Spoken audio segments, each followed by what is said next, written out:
my lovely viewers, this is Hello YouTube World Learning Tutorial channel for you. Today in this tutorial I am going to show you how to set or insert combo chart in Microsoft Word in Windows 11. So for this case we have to open a Microsoft Word file. So in this file have the insert options. From the insert option we'll get a chart.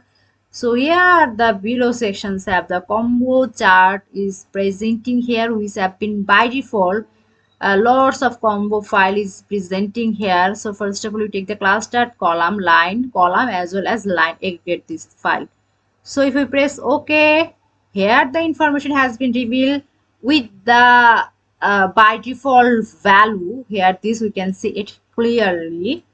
So we can change the design in this way.